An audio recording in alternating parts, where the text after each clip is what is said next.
Hello and welcome to the Imperial Stout that I brewed for the 7th birthday of Wraggys Beer Reviews. As you can see, it's now been barrelled. First fermentation is over on day 6, so yeah, it was over after day 5 to be honest. I've put it in, the sugar's been added for secondary fermentation. I forgot to put the flipping tonka beans in, so I've chucked them into the barrel. I can't see it causing any issues. Pray it doesn't. Put the sticky toffee pudding essence in, so we'll get a pour. We'll have a look, see what it looks like.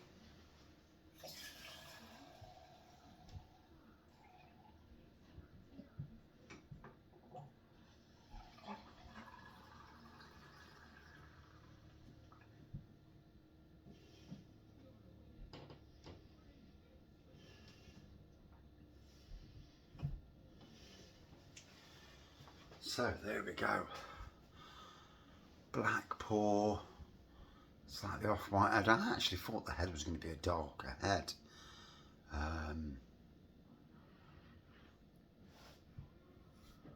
It worked out to about 10.5% ABV in the end.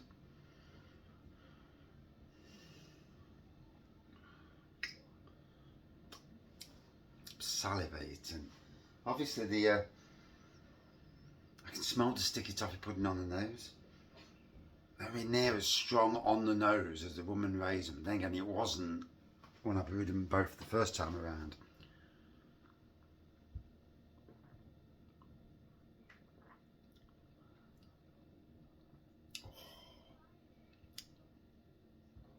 There's a nice thickness to the pour. Chocolatey, sticky toffee pudding, nice earthiness. Surprisingly, not the thickest beer. Gotta be honest, those milk stouts I did from Muntons, I think they're the thickest beers I've ever made. They were thick, lactose was off the charts, they were dead easy to brew. Yes, you pay, you know, to put two together to make a kit, you're paying a bit more. You're going to pay a bit more for your yeast as well.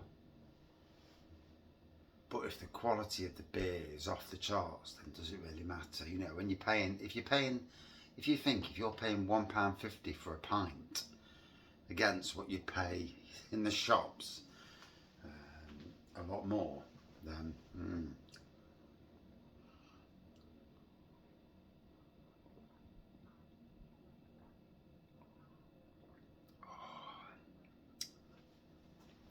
there's a lovely smoothness to this already. Bearing in mind it's got secondary ferment. There's a lovely boozy note to it. Sticky toffee pudding. It's brewed well, you know, despite I had some right issues when the bag fell in and the amount of grain. I remember when he did it before, they swapped out some of the, they balanced it, swapped out some of the grain and put dark malt in. So I'm going to look at that. I'm going to brew another. I definitely want to brew the Muntons, the milk stout, brew it and maybe chuck some dark malt in. To bump the ABV up, but keep the nice thickness and make an 8%er. I know the milk stout's roughly about 5%, or 5.5%, something like that. And I think dark malt with it, maybe a bag of sugar as well, get it up to about 8%. Maybe chuck some flavour in him. You know, so it won't be the cheapest of brews, but it'll be a damn sight easier than blooming All Grain.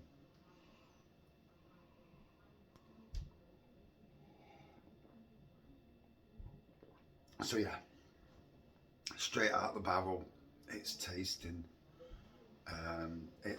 nice.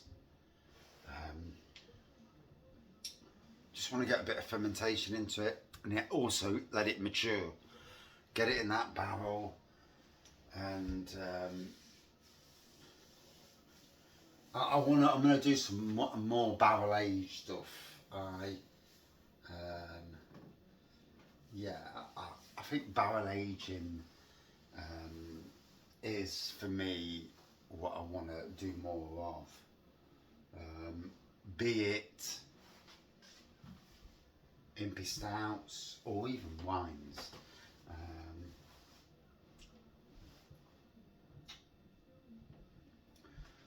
As I move away from doing lots of reviews every day to one review a day, one review every few days, put different stuff on the channel. But yeah, I'm happy with that. Gotta be honest. I know that when it's matured and aged, and like I say, we are on April the 1st or April the something 5th, 6th actually, April the 6th. So May the 31st, I'm gonna take it. I'm gonna have some in a few days' time just to test what it's like after secondary fermentation. Then I'll seal the barrel good and proper.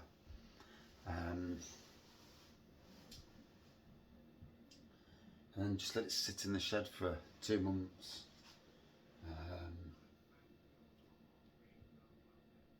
And this provides a good lock. Once them gases start doing their business, it'll keep it really good. And yeah, I'm well happy.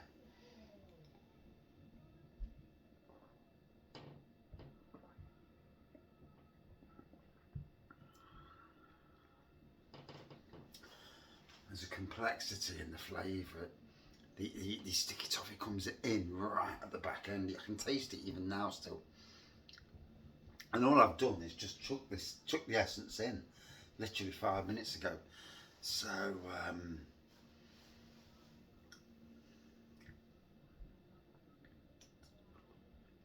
bloody hell, that's nice. Whoa. And despite the hassle, it is a nice beer.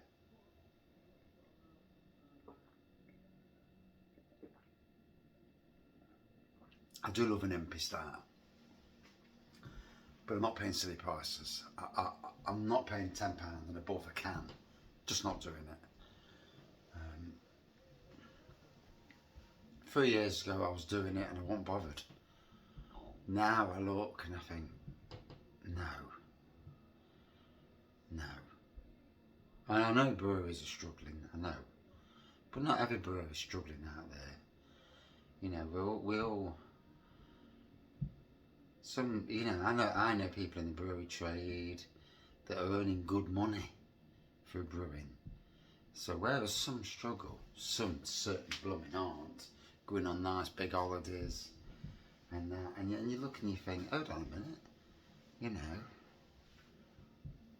you thought there was no money in it, but you know, obviously for some there's a lot of money in it, and I suppose that's like it in all walks of life really.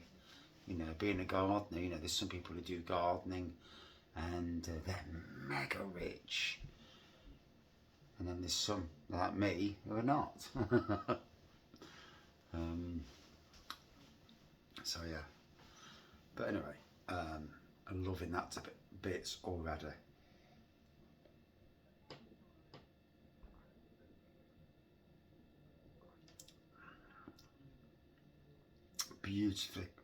Beautiful complexities already. Can't wait for it to secondary ferment and mature a bit. And like I say, I left it for several months last time, but for the 7th year of the channel, it's going to get reviewed. I'm going to take some bottles out for friends, you know, when we meet up, at Nottingham Craft Beer Festival, and this should be amazing. So, cheers. Just look at that. Oh, it looks good. It tastes good. Wow. And that's on day one after first fermentation. Bonkers. Good thick pour that. Well happy. Thank you for watching. See you soon.